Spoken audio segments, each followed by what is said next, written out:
അസ്സലാമു അലൈക്കും. എല്ലാവർക്കും പുതിയൊരു വീഡിയോയിലേക്ക് സ്വാഗതം. ഇന്ന് മുട്ട വെച്ചിട്ട് അധികം ഓയിലിയൊന്നും അല്ലാതെ വളരെ എളുപ്പത്തിൽ തയ്യാറാക്കിയെടുക്കാൻ പറ്റിയ നല്ലൊരു സ്നാക്ക് റെസിപ്പിയുമായിട്ടാണ് ഞാൻ വന്നത്.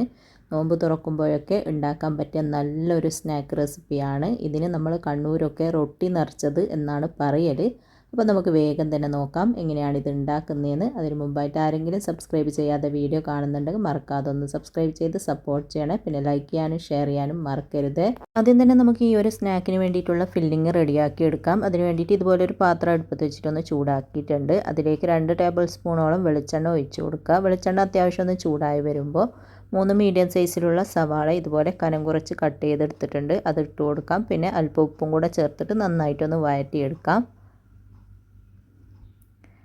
അപ്പോൾ ഇതാ സവാള ഇതുപോലെ നന്നായിട്ടൊന്ന് വഴറ്റിയെടുത്തിട്ടുണ്ട്. ഈ ഒരു രീതിയിൽ വഴറ്റിയെടുക്കുക. ഇനി ഇതിലേക്ക് 1 ടേബിൾ സ്പൂൺ ഇഞ്ചി, വെളുത്തുള്ളി, പച്ചമുളക് 3ഉം കൂടെ ഒന്നിച്ച് മിക്സീൻ്റെ ജാറിലിട്ടിട്ടൊന്ന് ചതച്ചെടുത്തതാണ്. അത് ചേർത്ത് കൊടുക്കാം.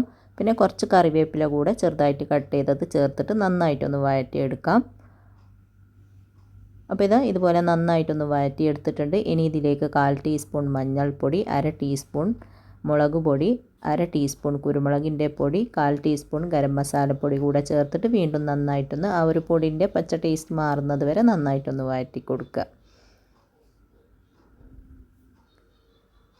അപ്പോൾ ഇതാ പൊടികളെല്ലാം ചേർത്തിട്ട് നന്നായിട്ടൊന്ന് വഴറ്റിയിട്ടുണ്ട്. ഉപ്പെല്ലാം വേണമെങ്കിൽ നോക്കിയിട്ട് ചേർത്ത് കൊടുക്കുക. അങ്ങനെ ഫില്ലിംഗ് ഇവിടെ റെഡി ആയിട്ടുണ്ട്. ഇനി ഇതൊന്ന് ചൂട് പോകാനായിട്ട് മാറ്റി വെക്കാം. അപ്പോൾ ഇതാ ഫില്ലിംഗ് എല്ലാം ഞാൻ മറ്റൊരു പ്ലേറ്റിലേക്ക് മാറ്റിയിട്ടുണ്ടേനു. ഇപ്പോൾ അത്യാവശ്യം ഒന്ന് ചൂടെല്ലാം പോയിട്ടുണ്ട്. ഇനി ഞാനിതാ ഇതുപോലത്തെ പാവ് ബന്നാണ് എടുത്തിട്ടുള്ളത്. ശരിക്കും പറഞ്ഞാൽ നമുക്ക് ഈ ഒരു ബന്നല്ല വേണ്ടത്, ബ്രെഡാണ്. ബ്രെഡ് എന്ന് പറയുമ്പോൾ ഈ കട്ട് ചെയ്യാതെ കിട്ടുന്ന ബ്രെഡ് ഉണ്ടാവും, ബേക്കറിയിലെല്ലാം വാങ്ങാൻ കിട്ടും. നമ്മൾ റൊട്ടി എന്നാണ് പറയൽ അതിന്. ഇവിടെ ഇപ്പം ഞാൻ അധികം അങ്ങനെ അത് കണ്ടിട്ടില്ല, അതുകൊണ്ടാണ് ഞാൻ ഈ ഒരു പാവ് ബന്ന് എടുത്തത്. അപ്പം നാട്ടിലെല്ലാം ഉള്ളവരാണെങ്കിൽ ബേക്കറിയിൽ നിന്ന് അവർ കട്ട് ചെയ്യാതെ ബ്രെഡ് വാങ്ങിയാൽ മതി. അപ്പോൾ ഞാൻ ഈ ഒരു പാവ് ബന്നാണ് എടുത്തത്. അപ്പോൾ ഓരോ പാവ് ബന്നും എടുത്തിട്ട് അതിൻ്റെ ഒരു ഭാഗത്ത് ഒന്ന് കട്ട് ചെയ്തിട്ട് അതിൻ്റെ ഉള്ളിലത്തെ ഭാഗം ഇങ്ങോട്ട് എടുക്കുക. എന്നിട്ട് അതിൻ്റെ ഉള്ളിൽ നമ്മൾ ഫില്ലിങ് നിറക്കുകയാണ് ചെയ്യൽ. അപ്പോൾ ഞാനിത് കട്ട് ചെയ്യുന്നത് ശരിക്കും വീഡിയോയിൽ വന്നിട്ടില്ല കേട്ടോ. ആ ഒരു ഭാഗം ഇത് കട്ട് ചെയ്ത് കഴിഞ്ഞിട്ടാകുമ്പോൾ കാണിക്കുന്നുണ്ട്. അതുപോലെ ചെയ്താൽ മതി. അപ്പോൾ നിങ്ങൾ റൊട്ടിയാണ് എടുക്കുന്നതെങ്കിൽ റൊട്ടി ആ ഒരു കട്ട് ചെയ്യാതെ കിട്ടുന്ന ബ്രെഡല്ലേ, അതിനെ രണ്ടായിട്ട് നടുവിൽ നിന്ന് രണ്ടായിട്ട് കട്ട് ചെയ്തിട്ട് ആ ഒരു ഭാഗത്തുള്ള ആ ഒരു ഉള്ളിൽ നിന്നെല്ലാം ഇങ്ങോട്ട് എടുത്തിട്ട് അതിൻ്റെ ഉള്ളിൽ ഫില്ലിങ് നിറച്ച് കൊടുക്കുക. അങ്ങനെ ചെയ്താൽ ബാക്കിയെല്ലാം ഇതിൽ കാണുന്നത് പോലെ ചെയ്ത് കൊടുത്താൽ മതി. ഈ ഒരു ബന്നിന് പകരം റൊട്ടി എടുക്കുക. ആ ഒരു റൊട്ടീനെ രണ്ടായിട്ട് കട്ട് ചെയ്തിട്ട് റെഡിയാക്കുക. അപ്പോൾ ഇതാ ഇതുപോലെയാണ് ഞാൻ ഉൾഭാഗമൊക്കെ എടുത്തിട്ട് റെഡിയാക്കി എടുത്തിന്. ഒരു ഭാഗം ആ മുകൾ ഭാഗം കട്ട് ചെയ്യുക, എന്നിട്ട് ബാക്കിയുള്ളത് കൈകൊണ്ടിങ്ങനെ ഒന്ന് ഇളക്കിയെടുത്താൽ മതി. അങ്ങനെ എല്ലാ ബന്നും ഞാൻ ഇതുപോലെ റെഡിയാക്കി എടുത്തിട്ടുണ്ട്. പിന്നെ ആ ഒരു ഭാഗം കളയരുത് കേട്ടോ. പിന്നെ ഇതിലേക്ക് ആവശ്യമുള്ള മുട്ടയൊന്ന് പുഴുങ്ങിയതിന് ശേഷം തൊലി കളഞ്ഞിട്ട് ഇതുപോലെ ഒരു മുട്ടനെ രണ്ടായിട്ട് കട്ട് ചെയ്തെടുത്തിട്ടുണ്ട്. നിങ്ങൾ ബ്രെഡ് വെച്ചിട്ടാണ് ചെയ്യുന്നതെങ്കിൽ ഒരു മുട്ട മുഴുവനായിട്ട് ഇട്ട് കൊടുക്കാം. എന്നിട്ട് നമ്മൾ റെഡിയാക്കിയ ഫില്ലിങ്ങിൽ നിന്നും കുറച്ച് ഫില്ലിങ് എടുത്തിട്ട് ഇതുപോലെ എല്ലാ ഭാഗത്തും എത്തുന്ന രീതിയിൽ ഒന്ന് സ്പ്രെഡാക്കി കൊടുക്കുക. അതിനുശേഷം മുട്ടൻ്റെ പീസ് എടുത്തിട്ട് ഇതുപോലെ ഒന്ന് വെച്ചിട്ട് ചെറുതായിട്ടൊന്ന് പ്രസ്സാക്കി കൊടുക്കുക.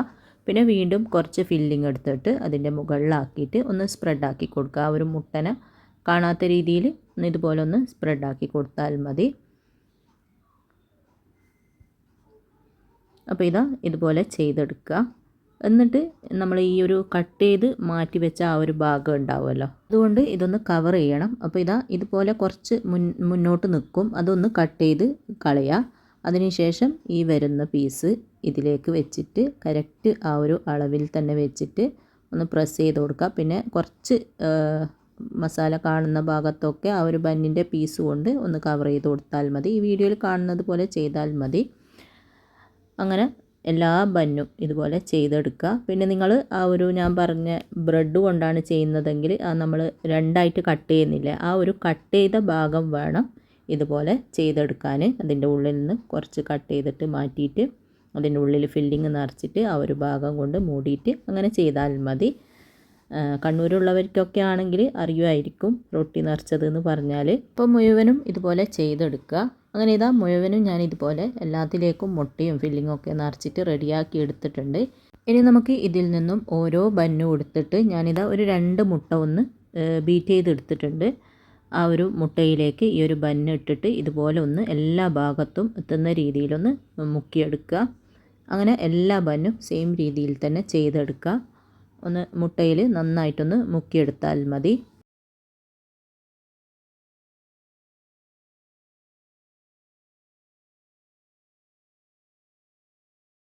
അങ്ങനെ ഇതാ എല്ലാം ഇതുപോലെ റെഡിയാക്കി എടുത്തിട്ടുണ്ട്. ഈ ഒരു രീതിയിൽ റെഡിയാക്കി എടുക്കുക. ഇനി നമുക്കിതൊന്ന് ഫ്രൈ ചെയ്തെടുക്കണം. അപ്പോൾ ഞാനിതാ ഇതുപോലെ ഒരു പാൻ അടുപ്പിൽ വെച്ചിട്ടൊന്ന് ചൂടാക്കിയിട്ടുണ്ട്. അതിലേക്ക് 1 ടേബിൾ സ്പൂണോളം ഗീ ഒഴിച്ച് കൊടുക്കുക. ഗീയിൽ ചെയ്യുമ്പോഴാണ് കേട്ടോ കൂടുതൽ ടേസ്റ്റ് കിട്ടുന്നത്. ഗീ ഇല്ലെങ്കിൽ വെളിച്ചെണ്ണയോ ഓയിലോ ഏതെങ്കിലും ചേർത്ത് കൊടുക്കുക. ഗീയിലാവുമ്പോൾ അടിപൊളി ടേസ്റ്റാണ്.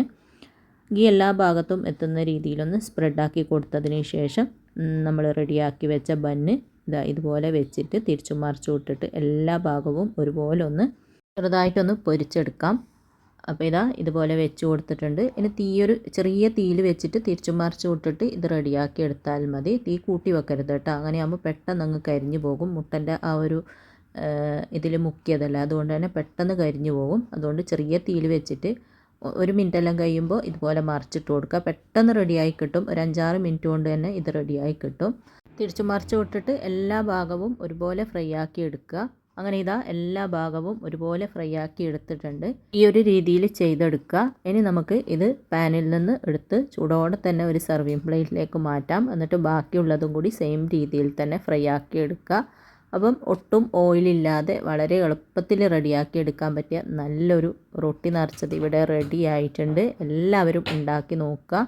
നോമ്പ് തുറക്കുമ്പോഴൊക്കെ ഉണ്ടാക്കാൻ പറ്റിയ അടിപൊളി സ്നാക്കാണിത്. എല്ലാവരും ഉണ്ടാക്കി നോക്കിയിട്ട് ഇഷ്ടമായ അഭിപ്രായം പറയാനും ഷെയർ ചെയ്യാനൊന്നും മറക്കരുത്. വീഡിയോ ഇഷ്ടപ്പെട്ടാൽ മറക്കാതെ സബ്സ്ക്രൈബ് ചെയ്ത് സപ്പോർട്ട് ചെയ്യാനും മറക്കരുത്. അപ്പോൾ ഇൻഷാ അല്ലാഹ് അടുത്ത പുതിയ നല്ല റെസിപ്പിയുമായിട്ട് നമുക്ക് വീണ്ടും കാണാം.